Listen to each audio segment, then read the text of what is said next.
ابھی تھوڑی دیر پہلے ہی وہ فریش ہو کر باہر نکلی تھی، شیشے کے سامنے کھڑی اپنے بال بنا رہی تھی، جب گولیوں کی آواز پر اس کا دل خوف سے کانپ اٹھا۔ اسے اندازہ ہو گیا تھا کہ دشمنوں نے پھر سے اس کی حویلی پر حملہ کر دیا ہے۔ پوری حویلی میں شور تھا۔ اسے آغا جان کی آواز بخوبی سنائی دے رہی تھی، جو کہ سب کو اپنے کمروں میں جانے کی ہدایت کر رہے تھے۔ اس وقت وہ نچلے پورشن میں موجود تھی اور پیچھے بنی انیکسی کے کمرے میں کھڑی اپنے بال بنا رہی تھی۔ دراصل جب بھی وہ گھر والوں سے ناراض ہوتی تھی، آ کر اسی انیکسی میں بیٹھ جاتی تھی۔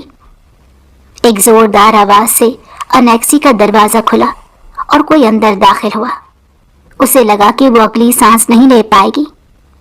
شہریار خان زادہ، جس کے کندھے پر گولی لگی تھی، اس وقت اپنے آپ کو بڑی مشکل سے سنبھالتا اس چھوٹی سی انیکسی کے اندر داخل ہوا تھا، مگر سامنے کھڑی لڑکی کو دیکھ کر وہ چند لمحوں کے لیے تو اپنا درد ہی بھول گیا۔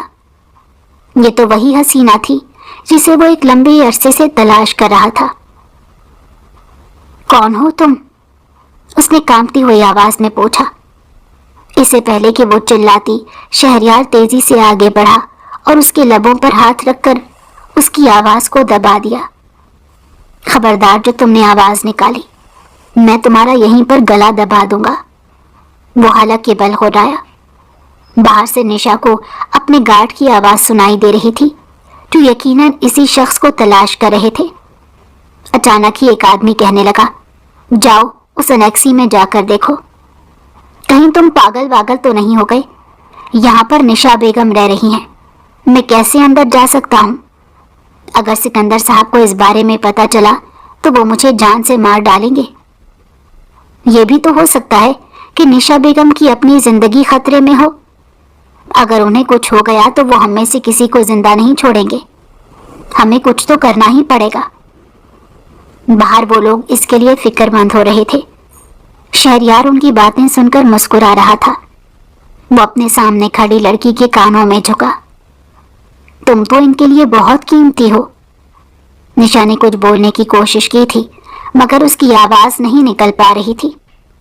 وہ زور زور سے ہل رہی تھی، جس کی وجہ سے شہریار کے کندھے میں تکلیف ہو رہی تھی، مگر اس کے پاس بھی صبر کرنے کے علاوہ کوئی دوسرا راستہ نہیں تھا۔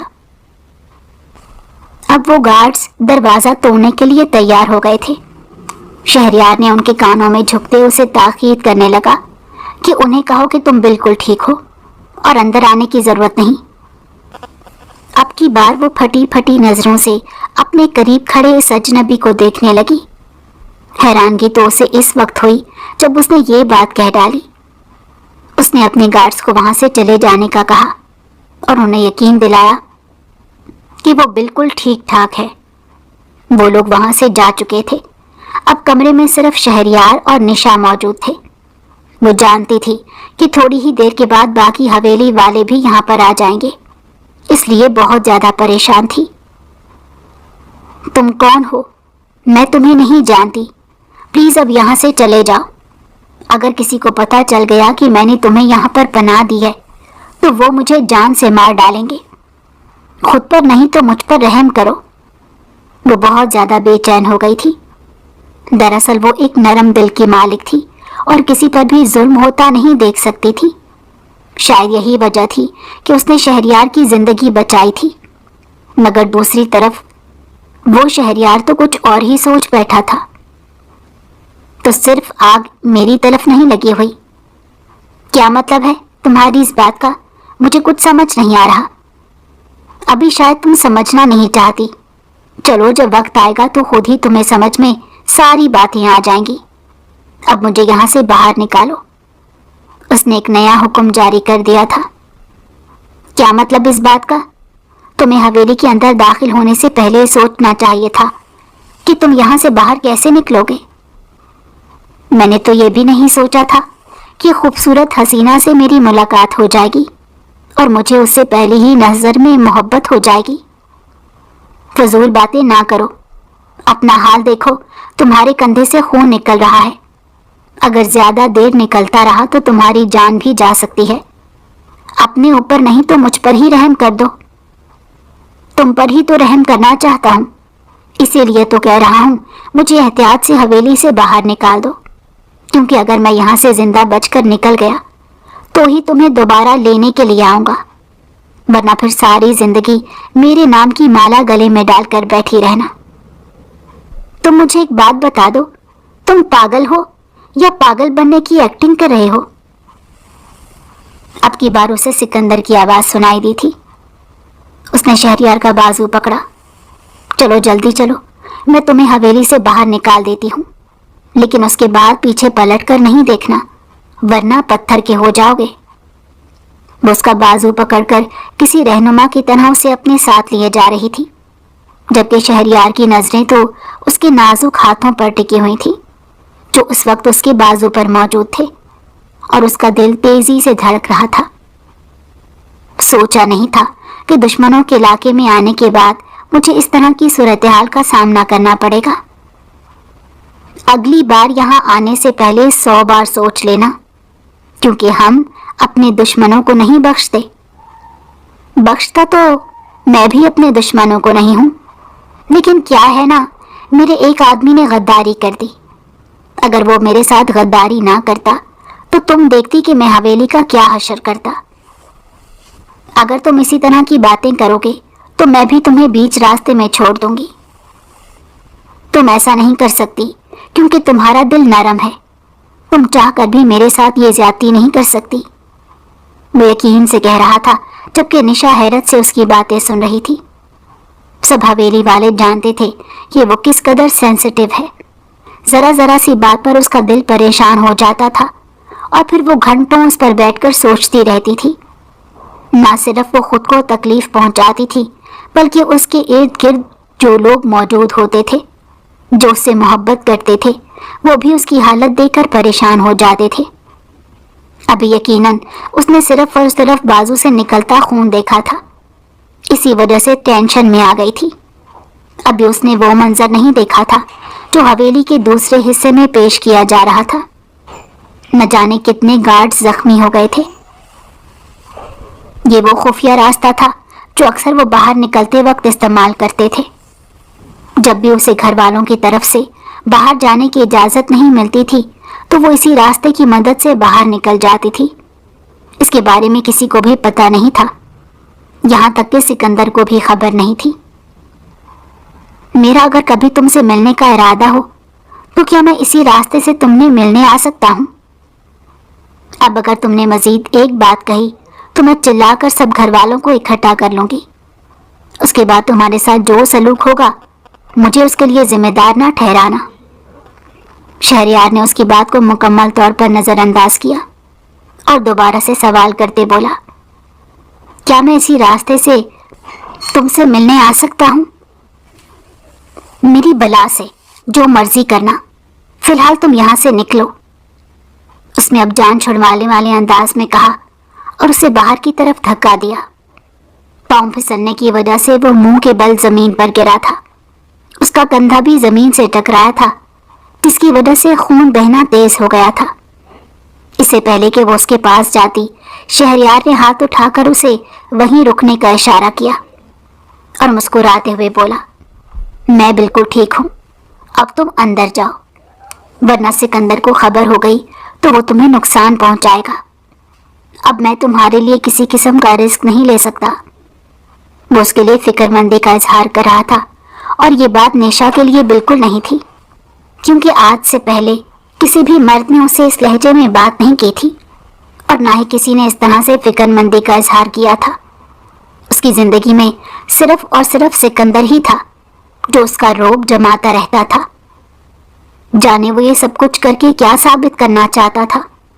اسے بعض اوقات تو اس سے شدید نفرت کا بھی احساس ہونے لگتا تھا کہ وہ حد سے زیادہ نشا کے معاملات میں دخل اندازی کرتا۔ اسی کی وجہ سے تو وہ اب تک یونیورسٹی میں داخلہ نہیں لے پائی تھی، کیونکہ جب بھی وہ اپنے آغا جان سے اس بارے میں بات کرتی تھی تو وہ بیچ میں آ جاتا تھا اور دو ٹوک انداز میں انکار کرتے ہوئے کہتا تھا کہ ہمارے خاندان کی لڑکیاں نہ تو پہلے کبھی گھر سے باہر نکلی ہیں اور نہ ہی اب کبھی گھر سے باہر جائیں گی۔ اگر تمہیں تعلیم حاصل کرنے کا بہت شوق ہے تو گھر میں ہی بیٹھ کر کرو، تمہارے لیے یہیں پر میں اچھے سے اچھے ٹیچرز کا بندوبست کر دوں گا، لیکن تمہیں باہر قدم نکالنے کی اجازت نہیں دوں گا۔ یہ سب دیکھ کر اسے بہت کوفت ہوتی تھی۔ اپنی زندگی کے 18 سال اس نے ملک سے باہر گزارے تھے اور ایک آزاد زندگی گزارنے کی عادی تھی، مگر پھر قسمت نے پلٹا کھایا اور وہ پاکستان آ گئی۔ وہ اس وقت کو پچھتا رہی تھی جب اس نے یہاں پر آنے کا فیصلہ کیا تھا۔ اس کی ماں نے اسے بہت روکا تھا کہ وہاں پر مت جاؤ، وہاں پر تمہارے لیے کچھ نہیں رکھا ہوا، صرف اور صرف قید ہوگی، مگر اس نے اپنی ماں کی ایک بات نہیں سنی۔ اب وہی اپنی ماں کو فون کر کے روتی تھی اور ان کی منتیں کرتی تھی کہ خدا کے لیے مجھے واپس بلا لیں، مگر اب یہاں سے اسے کوئی نہیں بھیجتا تھا، کیونکہ ایک دن پہلے ایک اڑتی ہوئی خبر اس کے کانوں تک پہنچی تھی کہ گھر والے اس کا نکاح سکندر سے کروانے کے بارے میں سوچ رہے ہیں۔ وہ واپس اپنی انیکسی کی طرف جا رہی تھی جب سکندر اس کے سامنے جا کھڑا ہو گیا اور اس کی آنکھوں میں دیکھ کر روبدار انداز میں پوچھنے لگا، تم یہاں پر کیا کر رہی ہو؟ ایک لمحے کے لیے تو وہ کپ کپا کر رہ گئی، مگر دوسرے ہی لمحے اس نے خود پر کنٹرول رکھتے کہا، میں بہت زیادہ ڈر گئی تھی، سمجھ نہیں آ رہی تھی کہ کیا کروں، اسی وجہ سے اس طرف بھاگ گئی تاکہ چھپ جاؤں۔ تم ادھر خود بھاگ گئی یا پھر کسی کو بھگا کر واپس آ رہی ہو؟ اور اس وقت اسے یوں احساس ہوا کہ وہ پکڑی گئی ہے۔ اس کے چہرے کے تاثرات بگڑ گئے تھے۔ سکندر بہت غور سے اس کے چہرے کے اتار چڑھاؤ دیکھ رہا تھا۔ میں تم سے کوئی سوال کر رہا ہوں، کیا گونگی ہو گئی ہو؟ کیا واقعی کوئی جرم کر بیٹھی ہو؟ میں نے کسی بھی قسم کا جرم نہیں کیا اور نہ ہی مجھے پتا ہے کہ تم کس بارے میں بات کر رہے ہو۔ میرے راستے سے ہٹو، میری طبیعت پہلے ہی بہت خراب ہے۔ مجھے تم پر شک ہے، تم نے یہاں سے شہریار خانزادہ کو بھگایا ہے، اس بات کا اعتراف کر لو، ورنہ اگر میں یہ پتہ لگانے میں کامیاب ہو گیا تو تمہیں زندہ زمین کے اندر گاڑ دوں گا۔ تمہیں اندازہ بھی نہیں کہ وہ ہمارا کتنا بڑا دشمن تھا۔ اگر میں آج اسے پکڑ لیتا تو وہ میرے قابو میں آ جاتا اور اس کے گھر والے میری ہر بات ماننے کے لیے تیار ہو جاتے۔ تو یہ تمہارا مسئلہ ہے کہ تم اسے پکڑ نہیں پائے، میرا اس میں کیا قصور جو مجھے اس طرح سے کٹہرے میں کھڑا کر کے سوال جواب کر رہے ہو؟ جب میں کہہ رہی ہوں کہ میں بہت ڈر گئی تھی، میں اپنی انیکسی میں موجود تھی، جب مجھے یوں محسوس ہوا کوئی اس طرف آ رہا ہے، اس وقت میں نے وہاں سے بھاگنے کا فیصلہ کیا۔ پیچھے بنے کمروں میں سے ایک کمرے میں ٹھہری ہوئی تھی۔ اب کی بار وہ بھی خاموش ہو گیا کیونکہ وہ اس بنیاد پر ہی شک کر رہا تھا۔ تھوڑی دیر پہلے ہی وہ نشا کو تلاش کرتا ہوا انیکسی گیا تھا۔ زمین پر اس نے خون کے نشانات دیکھے تھے۔ اس نے وہاں پر اسے تلاش کیا مگر وہ اسے کہیں نظر نہیں آئی، تو وہ یہی سمجھ رہا تھا کہ وہ اسے یہاں سے بھگا دے گی، اسی لیے اس نے اس طرح کے سوالات کیے تھے۔ مگر اب چونکہ غلط فہمی دور ہو گئی تھی تو وہ بھی بڑا پرسکون ہو گیا تھا۔ اگر آپ کی تفتیش مکمل ہو گئی ہو تو کیا میں یہاں سے جا سکتی ہوں؟ ہاں، کیوں نہیں، اپنے کمرے میں جاؤ، کسی بھی چیز کی ٹینشن لینے کی ضرورت نہیں، اب سب کچھ ٹھیک ہو گیا ہے۔ سکندر نے یہ کہہ کر اس کے کندھوں پر ہاتھ رکھنا چاہا تو وہ تیزی سے پیچھے کی طرف ہٹی۔ جی میں سمجھ گئی ہوں، اور اندر کی طرف بھاگ گئی، جبکہ وہ دانت پیس کر رہ گیا۔ تو میں ایسا اپنے قابو میں کروں گا کہ تم بس مجھ سے رحم کی بھیک مانگتی رہ جاؤ گی، مگر میں تم پر کبھی رحم نہیں کھاؤں گا۔ وہ اس وقت واقعی بہت غصے میں لگ رہا تھا۔ وہ پچھلے 2 سالوں سے اس لڑکی کے پیچھے خوار ہو رہا تھا، مگر مجال ہے جو یہ لڑکی اسے منہ لگاتی ہو۔ وہ اس پر روب جما کر اپنی باتیں تو منوا لیتا تھا، مگر یہ بات بہت اچھے طریقے سے جانتا تھا کہ وہ دل سے اس کی ذرا عزت نہیں کرتی۔ ایک بار اس نے آغا جان سے بات کرتے ہوئے سن لیا تھا، جب نشا نفرت کا اظہار کر رہی تھی اور آغا جان کو کہہ رہی تھی کہ مجھے اس انسان کی ذات میں ذرا بھی دلچسپی نہیں، اس انسان کو کہیے کہ وہ میرے معاملات سے دور رہا کرے، میرے تمام فیصلے کرنے کا حق میں نے اپنے والدین کو دیا ہوا ہے، ان کے ہوتے ہوئے اس انسان کی اتنی مجال کہ وہ مجھے بتائے کہ میرے لیے کیا ٹھیک ہے اور کیا غلط۔ یہ ساری باتیں وہ صرف اور صرف ان کے سامنے کر سکتی تھی، کیونکہ سکندر کے سامنے تو بات کرتے اس کا جسم خوف سے کانپنے لگتا تھا، اور وجہ یہ تھی کہ وہ ایک نمبر کا بدتمیز انسان تھا۔ 2-3 بار تو وہ اپنی بہن کے چہرے پر ہاتھ اٹھا چکا تھا، اور اس پر اسے ذرا بھی شرمندگی نہیں تھی۔ اس نے سب گھر والوں کے سامنے اپنی بہن کو مارا تھا، اور اپنی تمام کزنوں کو دیکھتے کہا تھا، اگر تم میں سے کوئی بھی غلطی کرے گی تو اسے بھی اسی طرح کی سزا دی جائے گی۔ میں اس خاندان کا بڑا بیٹا ہوں، اور سارے فیصلے کرنے کا حق بھی میرے پاس ہے۔ ان دنوں وہ یہاں پر نئی آئی تھی، اسی وجہ سے وہ اسے کچھ نہیں کہتا تھا، مگر جیسے جیسے وقت گزرنے لگا وہ اس پر روب جمانے لگا، اور آج کل تو وہ اسے نکاح کرنے کے ارادوں میں لگا ہوا تھا۔ سب گھر والے اس وقت بیٹھک میں ہی بیٹھے ہوئے تھے، عورتیں بھی وہیں پر موجود تھی۔ وہ سب سے تفتیش کر رہا تھا۔ آغا جان خود بہت زیادہ پریشان تھے کہ آخر ان کے دشمن حویلی کے اندر کیسے داخل ہو گئے، اور انہیں اندر آنے کے لیے کس نے راستہ فراہم کیا۔ ماریا، جو کہ کمرے کے کونے میں موجود ایک صوفے پر بیٹھی تھی، وہ بے چینی سے اپنی انگلیاں چٹکا رہی تھی۔ ماریا، ادھر آؤ، مجھے تم سے ایک ضروری بات کرنی ہے۔ اپنے نام کی پکار سن کر اسے لگا کہ اس کی قدموں کے نیچے سے زمین نکل گئی ہے۔ اس کے چہرے پر پھیلے خوف کے تاثرات کو دیکھ کر سکندر کو تھوڑا سا شک ہوا۔ کیا ہوا؟ تم اتنی ڈری ہوئی کیوں ہو؟ کیا کسی نے تمہیں نقصان پہنچایا ہے، یا کسی نے تمہیں ڈرانے کی کوشش کی ہے؟ وہ اسے اپنے پہلو میں بٹھا چکا تھا، کیونکہ وہ اس کی رضائی بہن تھی۔ نہیں، ایسا کچھ بھی نہیں، میں بالکل ٹھیک ہوں، بس ذرا پریشان ہو گئی ہوں۔ آپ کو پتا ہے مجھے خون خرابے سے کتنا خوف محسوس ہوتا ہے۔ ہاں، اس بات کا تو مجھے اندازہ ہے۔ تو مجھے یہ بتاؤ، جب وہ لوگ اس حویلی کے اندر داخل ہوئے تب تم کہاں پر تھی؟ میں اپنے کمرے میں۔ سکندر نے ہاتھ اٹھا کر اسے خاموش رہنے کا اشارہ کیا، اور اس کی آنکھوں میں دیکھ کر خون خوار لہجے میں کہنے لگا، تم باقی سب لوگوں سے جھوٹ بول سکتی ہو، لیکن تم مجھ سے جھوٹ نہیں بول سکتی۔ آغا جان، آپ خود اس سے پوچھئے کہ یہ اس وقت کہاں پر تھی جب وہ لوگ اس حویلی کے اندر داخل ہوئے تھے، اور اس سے یہ بھی پوچھئے کہ انہیں اس حویلی کے اندر داخل ہونے کا راستہ کس نے دیا۔ وہ جھوٹ بولنے ہی لگی تھی۔ سکندر نے جلدی سے اپنی جیب سے ایک موبائل نکالا اور اس کے سامنے لہرا دیا۔ اس پر نظر آنے والی ویڈیو کو دیکھ کر وہاں پر بیٹھے ہوئے سب لوگوں کو ہی سانپ سونپ گیا، کیونکہ حویلی کا پچھلا دروازہ کسی اور نے نہیں بلکہ ماریا نے کھولا تھا، اور اسے شہریار اور اس کی آدمیوں کو گھر کے اندر داخل ہونے کی اجازت دی تھی۔ نہیں، یہ سب جھوٹ ہے، ایسا کچھ بھی نہیں، میں یہ سب نہیں مانتی۔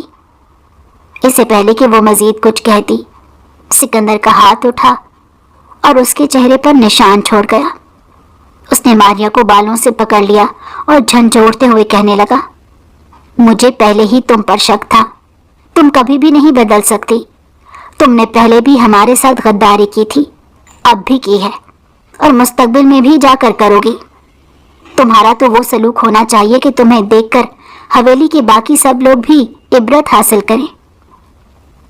اس حویلی میں ان لوگوں کو داخل کرنے والی تم تھی۔ تمہارا انجام تو اب سب لوگوں کے سامنے آ جائے گا۔ اب مجھے اس انسان کے بارے میں پتہ لگانا ہے جس نے شہریار کو اس حویلی سے باہر نکالا ہے۔ وہ باتیں تو سب سے کر رہا تھا، لیکن اس کی نظریں صرف اور صرف نشا پر ٹکی ہوئی تھی۔ وہ خود پر بہت کنٹرول کر کے بیٹھی تھی، ورنہ اس کا دل کسی سوکھے پتے کی طرح لرز رہا تھا۔ اس کا دل کر رہا تھا کہ یہ جگہ چھوڑ کر اپنے خاندان والوں کے پاس واپس چلی جائے، جہاں وہ سکون بھری زندگی تھی، کوئی خون خرابہ نہیں تھا۔ پتہ نہیں وہ کیوں یہاں پر آ گئی۔ ہر روز سونے سے پہلے وہ خود سے یہی سوال پوچھتی تھی۔ دوسری طرف نشا کو بھی ہدایت کی گئی تھی کہ چاہے تم کسی سے کتنی بھی ناراض کیوں نہ ہو، تم آج کے بعد انیکسی نہیں جاؤ گی۔ جہاں تک ماریا کا سوال تھا تو اسی رات ایک بوڑھے آدمی کے ساتھ اس کا نکاح کر کے اسے حویلی سے بے دخل کر دیا گیا۔ کوئی نہیں جانتا تھا کہ وہ آدمی کون ہے، کہاں سے آیا ہے، اور اس کا حویلی والوں کے ساتھ کیا تعلق ہے۔ یہاں تک کہ مراد صاحب نے بھی کوئی سوال نہیں پوچھا۔ انہوں نے ساری ذمہ داری اپنے بیٹے کے کندھے پر ڈال دی تھی اور اس سے امید رکھ رہے تھے کہ وہ جو بھی فیصلہ کرے گا حق پر ہی کرے گا، اور وہ اس کا ہر فیصلہ ماننے کے لیے تیار تھے۔ نشا اپنے کمرے میں لیٹی سونے کی کوشش کر رہی تھی، لیکن نیند اس کی آنکھوں سے کوسوں دور تھی۔ وہ بار بار گھڑی کی طرف دیکھتی، وقت گزرنے کا نام نہیں لے رہا تھا۔ ابھی صرف رات کا 1 بجا تھا، صبح ہونے میں ابھی کافی گھنٹے باقی تھے۔ اس نے اپنے کزن سے بات کی تھی کہ وہ اس کے لیے ٹکٹ کروا کر لائے۔ اپنے آغا جان کی اجازت سے وہ بہت جلد یہاں سے چھپ کر بھاگنے کا سوچ کر بیٹھی ہوئی تھی۔ اچانک اس دن کا واقعہ اس کی نظروں کے سامنے گھومنے لگا۔ شہریار کا چہرہ اس کی آنکھوں کے سامنے آتا، نہ چاہتے ہوئے بھی اس کے لبوں پر مسکراہٹ پھیل گئی۔ اس شخص میں کچھ تو ایسا تھا جو وہ بار بار اس کی طرف متوجہ ہو رہی تھی۔ اس میں نہ جانے ایسی کون سی کشش تھی جس نے نشا کو اس انسان کی طرف راغب کر دیا تھا۔ اگر اسے واقعی میرے بارے میں پتہ چل گیا تو کیا وہ مجھے بھی گھر سے باہر نکال دے گا، یا وہ میری بھی شادی کسی بوڑھے شخص سے طے کر دے گا؟ اس نے دل ہی دل میں سوچا اور پھر تیزی سے نفی میں سر ہلانے لگی۔ نہیں، ایسا نہیں ہو سکتا۔ میرے گھر والے مجھ سے بہت محبت کرتے ہیں۔ میرے ماں باپ کبھی بھی میرے ساتھ اس طرح کی زیادتی نہیں ہونے دیں گے۔ یہ صرف اور صرف میرا وہم ہے۔ میں کچھ زیادہ ہی اس بارے میں سوچ رہی ہوں۔ وہ خود کو تسلیاں دے رہی تھی، لیکن ماریا کے انجام کے بارے میں سوچ کر بار بار اس کی آنکھیں بھیگ رہی تھی۔ آخر سکندر ایسا کیسے کر سکتا ہے؟ وہ اپنی بہن کے ساتھ اتنا برا سلوک کیسے کر سکتا ہے؟ اب کی بار وہ اپنے بستر پر اٹھ بیٹھی۔ وسوسے رکنے کا نام نہیں لے رہے تھے۔ اچانک اسے یوں محسوس ہوا جیسے کوئی بالکنی میں کودا ہو۔ پہلے تو اس نے اس کو اپنی غلط فہمی قرار دیا، لیکن جب باہر سے اسے آوازیں آنے لگی تو نہ چاہتے ہوئے بھی وہ چلی گئی۔ سامنے کھڑی شخصیت کو دیکھ کر اس کا منہ حیرت کا کھلا رہ گیا۔ وہ کوئی اور نہیں بلکہ شہریار تھا، جس کے کندھے پر پٹی بندھی ہوئی تھی، مگر اس کے باوجود بھی وہ وہاں پر پہنچ گیا تھا۔ خدا ہی بہتر جانتا تھا کہ یہ کتنی تکلیف سے اوپر تک آیا ہے۔ تم پاگل تو نہیں ہو گئے؟ تم یہاں پر کیا کر رہے ہو؟ تم ہمارے سب سے بڑے دشمن ہو، اور اس کے باوجود بھی بار بار ہمارے گھر میں آ جاتے ہو۔ آخر تم چاہتے کیا ہو؟ صرف اور صرف تمہاری وجہ سے ماریا کے ساتھ اتنا بڑا ظلم ہوا۔ اس کا نکاح کسی بوڑھے آدمی کے ساتھ کر کے اسے اس گھر سے نکال دیا گیا۔ یہ تم کیا کہہ رہی ہو؟ ایسا کیسے ہو سکتا ہے؟ وہ کیسے پکڑی گئی؟ میں نہیں جانتی، شاید وہاں پر کیمرے لگے ہوئے تھے۔ جب تم لوگوں کو حویلی کے اندر داخل کر رہی تھی تو وہ ساری ویڈیو ریکارڈ ہو رہی تھی۔ بعد میں وہ ویڈیو سکندر نے سب گھر والوں کو دکھائی۔ تم آخر ہو کون اور ہم سے کیا چاہتے ہو؟ میں نے اپنے تایا جان سے بھی اس بارے میں پوچھنے کی کوشش کی تھی، مگر انہوں نے مجھے کچھ نہیں بتایا۔ میں تمہارے خاندان کے مردوں کا سب سے بڑا دشمن ہوں اور انہیں صفحہ ہستی سے مٹانا چاہتا ہوں۔ تم پاگل تو نہیں ہو گئے؟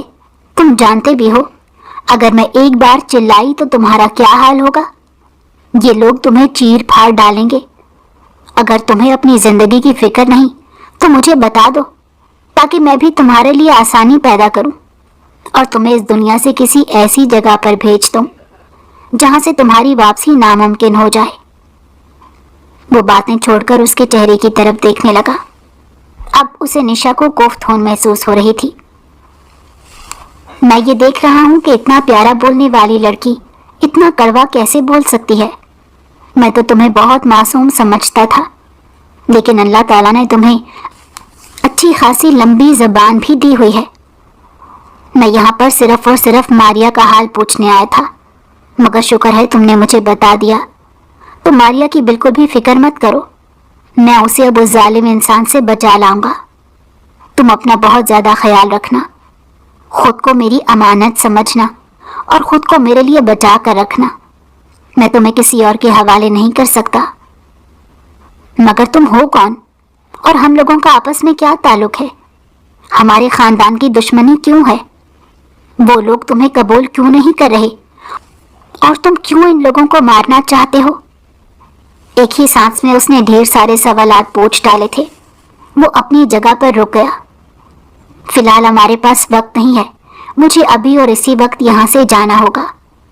جس دن میرے پاس وقت ہوگا اس دن تفصیل سے تمہیں بتاؤں گا، یا پھر سہاگ رات کے دن تم سے اس بارے میں ڈیٹیل سے بات ہوگی۔ تمہاری غلط فہمی ہے کہ میں تم سے نکاح کروں گی۔ میں اس غلط فہمی کو حقیقت میں تبدیل کر کے دکھاؤں گا۔ مسکراتے ہوئے وہ وہاں سے جا چکا تھا، جبکہ وہ اپنا سر دونوں ہاتھوں میں گرا کر زمین پر ہی بیٹھ گئی۔ اس کے جانے کے فوراً بعد دروازے پر دستک ہوئی تھی۔ یا اللہ، میں کیا کروں؟ یہ لوگ مجھے چین سے جینے کیوں نہیں دے رہے؟ وہ غصے سے دروازے کی طرف بڑھی۔ اسے لگا تھا کہ اس کی کوئی کزن ہوگی، لیکن سامنے سکندر کھڑا تھا۔ مجھے تم سے ایک بہت ضروری بات کرنی ہے، مگر مجھے تم سے کوئی بات نہیں کرنی۔ اس سے پہلے کہ وہ دروازہ اس کے منہ پر بند کرتی، سکندر نے دروازے کے درمیان اپنا پاؤں رکھ لیا اور غراتے ہوئے بولا، کتنی بار سمجھایا ہے بدتمیزی نہ کیا کرو، مجھے یہ سب کچھ پسند نہیں ہے، اور مجھے بھی تمہارا بار بار روب جمانا پسند نہیں ہے۔ آخر تمہارا مجھ پر حق کیا ہے جو تم اس طرح کی حرکتیں کرتے ہو؟ میں تمہارا منگیتر ہوں اور بہت جلد ہم لوگوں کی شادی ہونے والی ہے۔ تمہارے والدین بھی اب پاکستان واپس آ رہے ہیں، ان کی موجودگی میں ہی ہم دونوں کا نکاح کیا جائے گا۔ میں ایسی کسی منگنی کو نہیں مانتی اور نہ ہی تمہیں پسند کرتی ہوں۔ یہ غلط فہمی اپنے دل سے نکال دو کہ میں تمہاری دلہن بنوں گی۔ اچھا، تو پھر کس کی دلہن بننے کا ارادہ ہے؟ مجھے اس بارے میں بتاؤ تاکہ میں اسے ختم کر دوں۔ تم آخر اس قدر ظالم انسان کیسے ہو سکتے ہو؟ ابھی تک تو تم نے میرے ظلم دیکھے نہیں۔ جس دن تمہیں میری حقیقت پتہ چل گئی اس دن تو تم مجھ سے پناہ مانگو گی، لیکن بہت دیر ہو چکی ہوگی۔ شہریار کے خاندان کے ساتھ تمہاری کیا دشمنی ہے؟ کافی دیر سے اس کے دل میں جو سوال مچل رہا تھا وہ اب اس کی زبان پر آ گیا تھا۔ تم اس کی ذات میں اتنی دلچسپی کیوں لے رہی ہو؟ مجال ہے جو کبھی اس انسان نے کسی بات کا سیدھا جواب دیا ہو۔ میں دلچسپی نہیں لے رہی، وہ چڑھتے ہوئے کہنے لگی، بس تم سے سوال پوچھ رہی ہوں۔ میں بھی جاننا چاہتی ہوں کہ آخر مسئلہ کیا ہے۔ یہ عورتوں کے جاننے کی باتیں نہیں ہیں، بہتر ہے کہ گھرداری کی طرف توجہ دو اور ان معاملات سے دور رہو۔ مجھے ایسی عورتیں بالکل پسند نہیں جو مردوں کے کاموں میں ٹانگ اڑاتی ہیں۔ میں تمہیں یہ بتانے آیا تھا کہ اپنے آپ کو ذہنی طور پر تیار کر لو۔ کل دن کے وقت تمہارے والدین یہاں آ رہے ہیں، شام کے وقت ہم دونوں کا نکاح ہو جائے گا۔ ایسا ممکن نہیں ہو سکتا، میں ایسا نہیں ہونے دوں گی۔ تم سے کسی نے مشورہ نہیں مانگا، تمہیں بتایا جا رہا ہے، عمل کرو۔ مسکراتے ہوئے وہ وہاں سے جا چکا تھا۔ یا اللہ، اگر میں مزید کچھ عرصہ حویلی میں رہی تو پاگل ہو جاؤں گی۔ وہ اس وقت غصے سے اپنے بال نوچ رہی تھی۔ وہ اس حویلی کے سب سے چھوٹے بیٹے کی سب سے چھوٹی بیٹی تھی، سب کی لاڈلی تھی۔ تیمور صاحب 15 سال پہلے ملک چھوڑ کر باہر چلے گئے تھے، کیونکہ انہیں حویلی کے رسم و رواج سے بہت کوفت محسوس ہوتی تھی۔ وہ بھی آزادی سے زندگی گزارنے کے عادی تھے اور انہیں حویلی کی پابندیاں بالکل پسند نہیں تھیں۔ ان کے بڑے بھائی نے انہیں روکنے کی ہر ممکن کوشش کی، مگر انہوں نے ایک بات نہیں سنی۔ بھائی نے سرداری کا بھی لالچ دیا تھا، مگر انہوں نے صاف الفاظ میں کہہ دیا تھا کہ مجھے ان سب میں کوئی دلچسپی نہیں، میں بس آزادی سے اپنی زندگی گزارنا چاہتا ہوں۔ مجھے ذمہ داریوں سے شروع سے ہی بہت خوف محسوس ہوتا ہے۔ اب ان کے لیے یہ سب کہہ کر مجھے نہیں روک سکتے۔ وہ اپنی بیگم کو لے کر ملک سے باہر چلے گئے تھے۔ ان کے 3 بیٹے تھے، تینوں ہی شادی شدہ تھے اور خوشگوار زندگی گزار رہے تھے۔ سب سے چھوٹی بیٹی کا نام نشا تھا۔ وہ سب کی لاڈلی تھی اور بہت زیادہ مغرور ہو چکی تھی، کیونکہ اس کی ہر بات منہ سے نکلنے سے پہلے ہی پوری ہو جاتی تھی۔ گھر میں اسی کا ہی حکم چلتا تھا۔ وہ بلا شبہ یورپ میں رہ رہی تھی، لیکن اپنے خاندان والوں سے وہ ویسے ہی اٹیچ تھی۔ ہر روز شام کے وقت دادی جان کو کال کرتی تھی اور انہیں اپنے دل کا حال سناتی تھی۔ اس کے علاوہ حویلی میں موجود ہر شخص سے اس کا رابطہ تھا۔ باقی تمام کزنیں اس کی سہیلیاں بھی تھیں۔ ماریا سے اس کی بہت اچھی بنتی تھی۔ یہی وجہ تھی کہ جب وہ 18 سال کی ہوئی تو والدین سے ضد کرنے لگی کہ مجھے بھی پاکستان جانا ہے۔ اس کے بابا راضی نہیں ہو رہے تھے۔ وہ خاندان کے رسم و رواج سے بہت اچھے سے واقف تھے۔ وہ نہیں چاہتے تھے کہ ان کی بیٹی ان رسم و رواج کی بھینٹ چڑھ جائے۔ جہاں تک بیٹوں کا سوال تھا تو وہ اپنی یونیورسٹی کے ہی کلاس فیلو سے شادی کر کے سکون سے اپنی زندگی گزار رہے تھے۔ انہیں نہ تو پاکستان جانے میں کوئی دلچسپی تھی اور نہ ہی انہیں کسی رشتہ دار سے کوئی لگاؤ تھا۔ وہ یورپ میں رہ کر وہیں کے ہو گئے تھے۔ مگر ان کی بیٹی نشا، وہ حد سے زیادہ حساس تھی۔ وہ جس سے ایک بار بات کرتی تھی اسی کو اپنا سمجھ لیتی تھی۔ جہاں تک خاندان والوں کا سوال تھا تو وہ ان سے ملنے کے لیے بے چین تھی۔ جب بہت ہی زیادہ اصرار کرنے لگی تو تیمور صاحب بھی مجبور ہو گئے۔ ایک رات وہ اپنی بیگم سے بیٹھے اسی بارے میں بات کر رہے تھے۔ آمنہ بیگم پریشانی سے کہنے لگی، ہم اسے پاکستان تو بھیج دیں گے لیکن وہاں کے لوگوں سے آپ اچھے طریقے سے واقف ہیں۔ بڑے بھائی صاحب کچھ دن پہلے بھی مجھ سے سکندر اور نشا کے رشتے کی بات کر رہے تھے۔ کیا آپ کو لگتا ہے کہ اگر یہ وہاں پر شادی کرے گی تو خوش رہ پائے گی؟ یہ تو ایک آزاد خیال لڑکی ہے، قید میں اس کا دم گھٹتا ہے، یہ کیسے وہاں پر گزارا کرے گی؟ ایک تو تم بہت زیادہ سوچتی ہو۔ تمہیں میں نے کتنی بار سمجھایا ہے کہ فضول باتوں کو اپنے دماغ پر سوار نہ کیا کرو۔ میں اسے وہاں پر صرف اور صرف کچھ دنوں کے لیے بھیج رہا ہوں۔ ساری زندگی تھوڑا ہی اس نے وہاں گزارنی ہے۔ میں چاہتا ہوں کہ بس یہ اماں جان سے ملے اور باقی تمام کزنوں سے مل کر تھوڑی پرسکون ہو جائے۔ جب اس کا دل بھر جائے گا میں اسے واپس بلا لوں گا۔ طے تو یہی پایا تھا، مگر جب وہ پاکستان گئی تو وہیں کی ہو کر رہ گئی۔ وہاں کے سب لوگ بہت اچھے تھے اور اس سے بہت محبت سے پیش آتے تھے، سوائے سکندر کے، جو حد سے زیادہ بدتمیز انسان تھا۔ مجال ہے جو کبھی اس نے اس لڑکی سے تمیز سے بات کی ہو، اور جب وجہ پوچھو تو وہ یہی کہتا تھا کہ تم میری ہونے والی بیوی ہو اور بیوی کو اوقات میں ہی رکھنا چاہیے۔ یہ بات سن کر وہ بہت زیادہ چڑھتی تھی، اپنی ماں کو کال کر کے شکایت لگاتی تھی۔ آمنہ بیگم اسے تسلی دیتی تھی اور کہتی تھی کہ وہ جھوٹ بولتا ہے، ایسا کچھ نہیں ہوگا۔ کچھ دن پہلے سکندر نے اپنے بابا کے پاس جا کر دو ٹوک بات کرنے کا فیصلہ کیا اور انہیں صاف الفاظ میں کہہ دیا، یا تو اس عورت سے میرا نکاح کراؤ یا پھر میں یہ اب سرداری سنبھالنے نہیں ہے۔ فیصلہ آپ کے پاس ہے، آپ نے کیا کرنا ہے۔ وہ خود تو بوڑھے ہو چکے تھے اور اب انہیں اس طرح کے کاموں سے دلچسپی بھی نہیں تھی، مگر طاقت کا نشہ ابھی بھی سر پر چڑھ کر ناچ رہا تھا۔ وہ جانتے تھے کہ بیٹا جو کچھ بھی کہتا ہے وہ کر کے دکھاتا ہے، اور انہیں یہ بھی پتا تھا کہ وہ اس لڑکی کو حاصل کرنے کے لیے کسی بھی حد سے گزر جائے گا۔ بغیر کسی جھگڑے کے انہوں نے تیمور سے بات کی تو وہ معذرت کرنے لگے، مگر بھائی کے بار بار کہنے پر انہوں نے انہیں تسلی دیتے کہا، فی الحال ہم اس بارے میں کوئی بات نہیں کرتے۔ جب تک میں پاکستان نہیں آ جاتا تب تک آپ کوئی فیصلہ نہیں کریں گے۔ پاکستان آنے کے بعد ہی اس سلسلے میں بات کی جائے گی۔ اب کی بار وہ بھی خاموش ہو گئے۔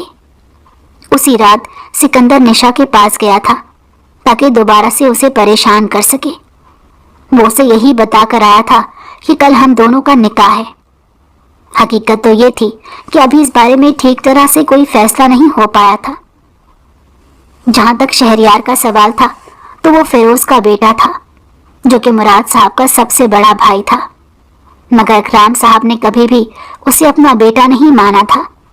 وجہ یہ تھی کہ وہ ہمیشہ خود سر رہا تھا۔ جوانی میں انہوں نے اپنے حصے کی جائیداد لی تھی اور الگ ہو گئے تھے، اور گاؤں میں اپنی ایک حویلی بنا لی تھی۔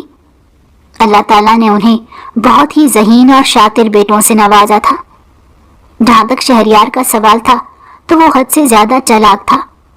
اس کا ماننا یہ تھا کہ جس حویلی پر سکندر راج کر رہا ہے اس پر اس کا بھی حق موجود ہے، اور وہ اپنے دادا کی کسی بھی شرط کو نہیں مانتا۔ اگر انہیں واقعی جائیداد سے آگ کیا گیا ہوتا تو یہ بات وصیت میں موجود ہوتی۔ حویلی والے انہیں وہ وصیت دکھانے کو بھی تیار نہیں تھے۔ جب نشا کو اس بارے میں پتہ چلا کہ اس کے ایک اور تایا جان بھی موجود ہیں جس کو دادا نے بہت پہلے جائیداد سے آگ کر دیا تھا، تو وہ بہت زیادہ حیران ہوئی، اور شہریار بھی انہی کا بیٹا تھا۔ ابھی وہ صرف حویلی والوں سے اپنا حق مانگ رہا تھا، مگر یہ لوگ اسے کسی صورت دینے پر تیار نہیں تھے۔ وصیت آغا جان کے پاس پڑی تھی اور وہ دکھانے کے لیے ہی تیار نہیں تھے۔ بس انہوں نے ایک ہی بات کی رٹ لگائی ہوئی تھی کہ ابا جان نے میرے سامنے یہ بات کہی تھی اور میں جھوٹ نہیں بول رہا۔ یہ مسئلہ جرگے میں بھی گیا تھا، لیکن چونکہ وہ بہت اثر و رسوخ کے مالک تھے، اسی وجہ سے ان کے حق میں ہی فیصلہ کیا گیا۔ مگر شہریار یہ سب کچھ ماننے کے لیے تیار نہیں تھا۔ وہ چاہ رہا تھا کہ حقیقت ساری دنیا کے سامنے آ جائے، اور اس کے لیے وہ کچھ بھی کر گزرنے کو تیار تھا۔ اس دن وہ چھپ کر حویلی اسی لیے گیا تھا تاکہ وہ کاغذات باہر نکلوا سکے۔ جہاں تک دادی جان کا سوال تھا تو وہ اپنے پوتے سے بہت محبت کرتی تھیں۔ وہ ان کی آنکھوں کا تارا تھا۔ اکثر ہی وہ چھپ کر ان سے ملنے بھی آتا رہتا تھا۔ ماریا بھی اپنے کزن کو بہت پسند کرتی تھی۔ اگر یہ کہا جائے کہ وہ اس کی محبت میں گرفتار تھی تو اس میں کچھ غلط نہیں ہوگا۔ جب وہ سب سے پہلی بار دادی جان سے ملنے آیا تھا تب اس نے دیکھ لیا تھا۔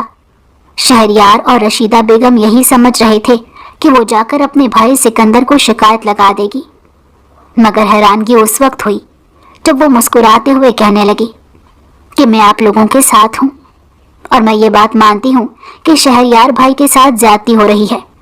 ان کو جو حق ہے وہ ملنا چاہیے۔ تیمور صاحب اپنی بیگم آمنہ صاحبہ کے ساتھ حویلی میں داخل ہو چکے تھے۔ نشا اپنے باپ کو دیکھ کر ان کے گلے لگ گئی اور پھوٹ پھوٹ کر رونے لگی۔ اسے ایک لمحے کے لیے بھی صبر نہیں ہو رہا تھا۔ بابا، مجھے یہاں پر نہیں رہنا، مجھے آپ کے ساتھ واپس جانا ہے۔ تیمور صاحب نے اس کے ماتھے پر بوسہ دیا اور اسے تسلی دیتے ہوئے کہا، میں تمہیں واپس لے جانے ہی کے لیے آیا ہوں، تم جلدی سے اپنا سامان پیک کرو۔ کوئی یہاں سے ایک قدم بھی باہر نہیں نکالے گا، چچا جان۔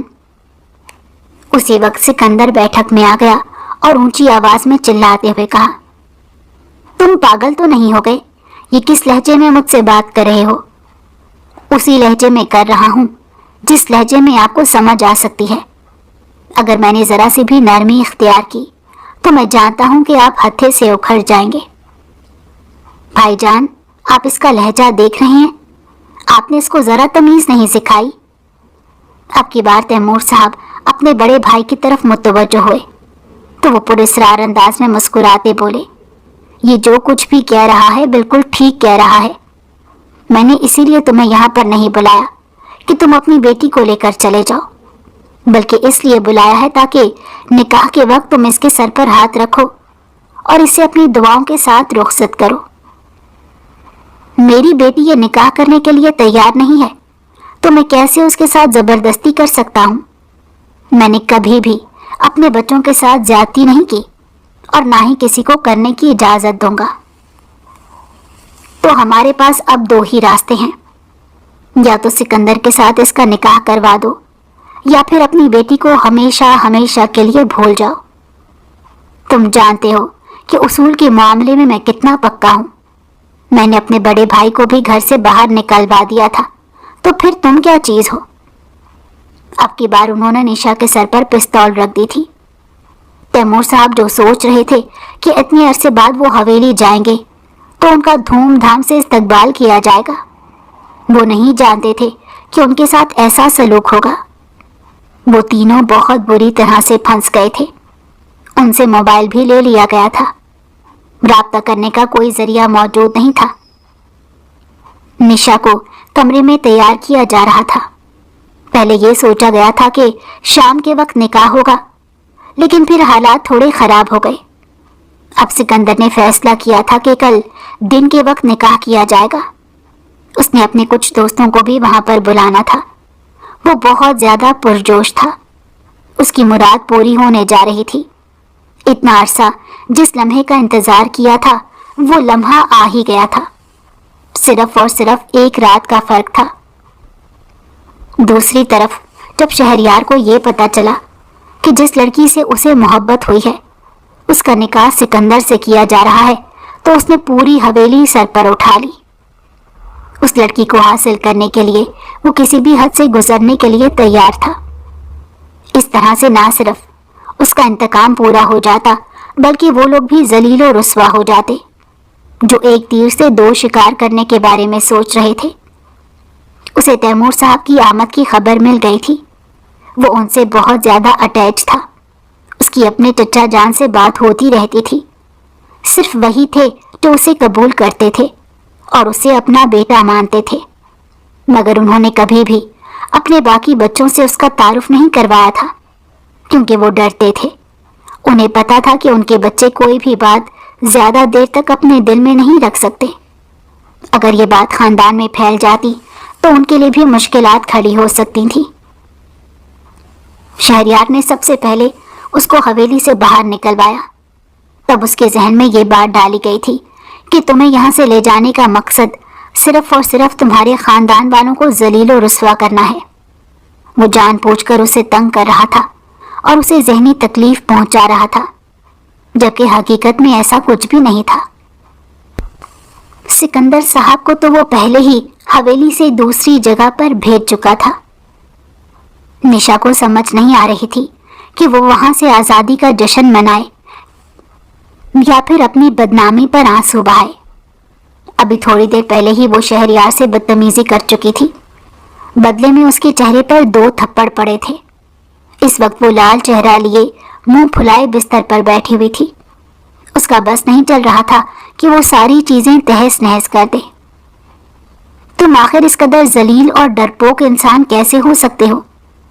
اگر تم میں اتنی ہمت ہے تو تم مردوں کا مقابلہ کیوں نہیں کرتے؟ کیوں ایک عورت کو استعمال کر رہے ہو؟ میں نے تمہیں پہلے بھی کہا تھا کہ میں تمہیں استعمال نہیں کر رہا بلکہ تمہاری مدد کر رہا ہوں۔ اس وقت میں نے تمہیں جو کچھ بھی کہا تھا مذاق میں کہا تھا۔ کیوں تم ہر بات کو سیریس لے لیتی ہو اور اپنے سر درد بنا لیتی ہو؟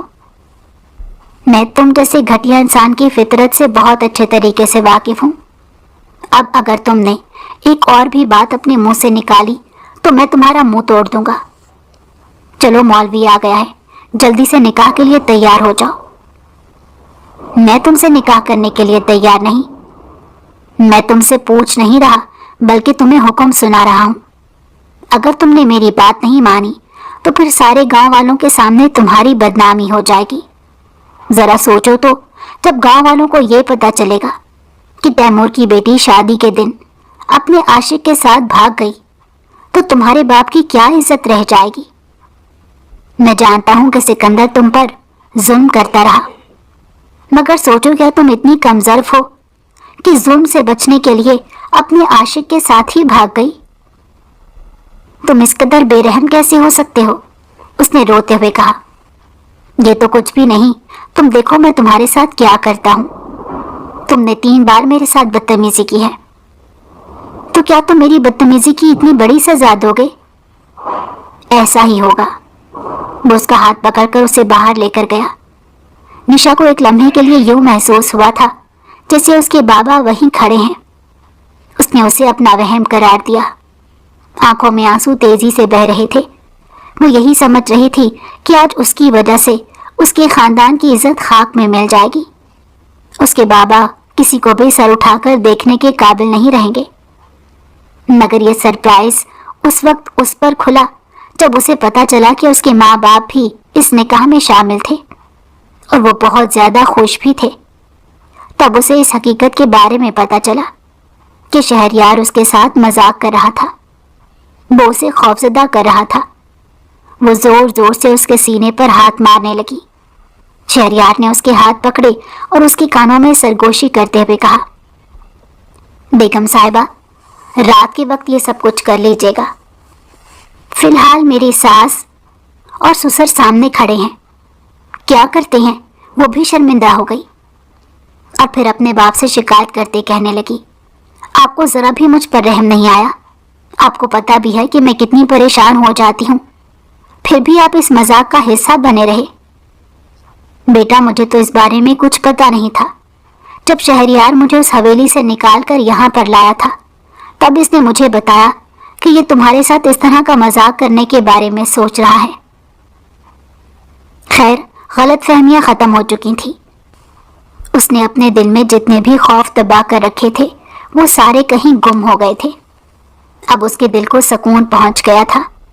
وہ اپنے رب کا جتنا بھی شکر ادا کرتی کم تھا، جس نے اسے ذلیل اور رسوا ہونے سے بچا لیا تھا۔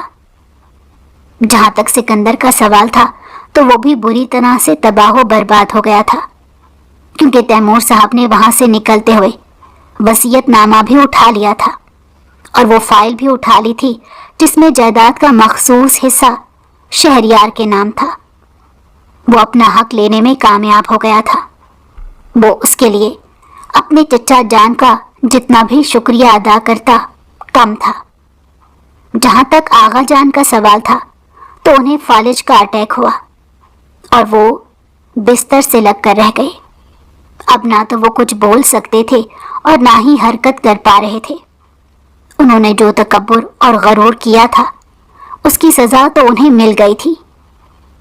شہریار اور نشا کی ایک ہی مہینے کے بعد دھوم دھام سے شادی ہو گئی۔